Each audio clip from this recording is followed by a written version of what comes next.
میں اپنے بڑے بھائیوں کے سامنے بھی اپنے بچوں کو زیادہ لفٹ نہیں کراتا،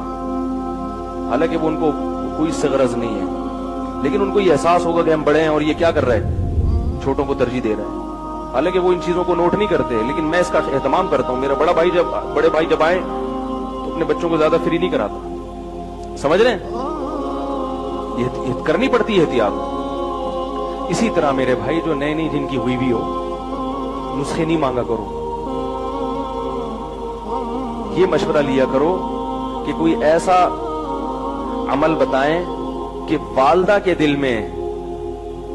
میرے خلاف نفرت کے جذبات پیدا نہ ہو، والدہ کو یہ احساس نہ ہو کہ شادی کے بعد بیٹا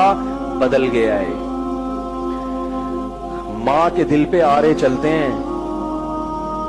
جب بیٹے کی دلہن آتی ہے، وہ کہتی ہے میں نے اپنی چھاتی سے لگا کے جوان کیا، ساری زندگی روٹیاں پکا پکا کے کھلاتی رہی اس کو۔ کیسا منظر ہوتا ہے آپ دیکھو، گھر میں کوئی ماسی رکھو نا، کوئی ملازم رکھو، 3 دن کھانا پکائے گا، پیسے مانگنے آ جائے گا، نگرانی کرنی پڑتی ہے تمیز سے کام کر رہا ہے کہ نہیں کر رہا۔ کیسی جب روٹیاں پکانا شروع کی اس نے، بچپن سے کھلاتے کھلاتے بڈھی ہو گئی، 1 روپیہ بھی اس خدمت کا بولو بھائی نہیں مانگتی وہ۔ کیسے صبح صبح تیار کر کے بچوں کو اسکول بھیجتی ہیں، پھر فکر ہوتی ہے ٹائم پہ پہنچا یا نہیں پہنچا، ایک طویل عرصہ لگتا ہے اس میں،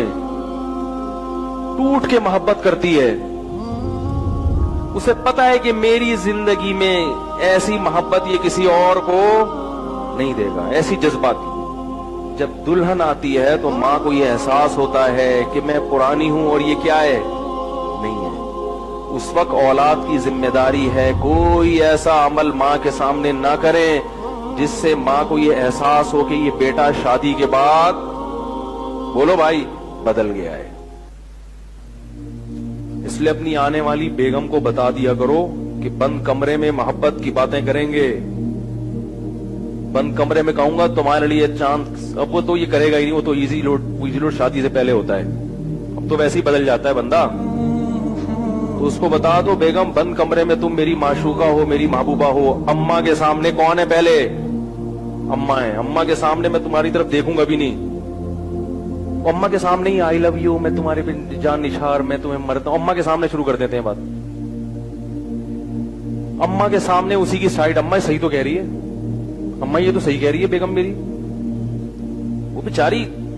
ایسے جیسے تیل کی کڑھائی پہ کوئی جل رہا ہو، ایسے جذبات ہوتے ہیں اس کے۔ اسی طرح باپ کو بھی، باپ میں اتنے جذبات نہیں ہوتے، وہ برداشت کر جاتا ہے، تو باپ کو بھی اور ماں کو بھی ہے۔ میں یہ نہیں کہہ رہا بیوی کے حقوق ادا مت کرو، یہ نہیں کہہ رہا، حقوق تو پورے دو اس کے، لیکن سیاست سے بھی کام لینا چاہیے، کوئی ٹیکنیکل طریقے سے بھی کام لینا چاہیے۔ محبت کا یہ کون سا طریقہ ہے کہ آپ ہر تھوڑے دن کے بعد جا رہے ہیں، برگر لے کر آ رہے ہیں، بیگم کے کمرے میں گھس رہا ہے، روزانہ اماں دیکھ رہی ہے، پہلے تو کبھی گھر میں برگر پیزا نہیں آیا، برگر نہیں آیا، فروٹ نہیں آئے، روزانہ آفس سے آتے ہوئے 2 کلو سیب کی بوری لے کے چوہوں کی طرح چھپا کے ہے بھائی کنی کترا کے نکل رہے ہیں، گھس رہا ہے۔ تھوڑا دل بڑا کر لو، سیب لا رہے ہو 2 کلو اماں کے لیے، 1 کلو بول لو نا بیگم کے لیے، آپ بولو اتنے پیسے کے درختوں پہ لگیں گے، مشورے دے رہے ہو، تھوڑے لے آؤ جتنے پیسے اللہ نے دیے، اول تو اللہ نے سب کو رزق دیا ہے، فراوانی دی ہے،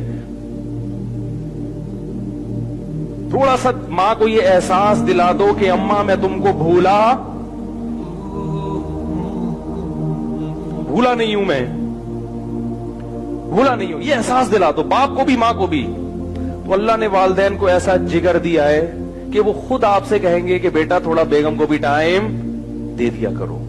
ان کو یہ احساس دلاؤ کہ ہم بدلے نہیں ہیں، ہمارے دل میں جتنی محبت آپ کی پہلے تھی وہ محبت اب بڑھ گئی ہے، کم نہیں ہوئی ہے، یہ احساس دلانا پڑتا ہے۔ آج کل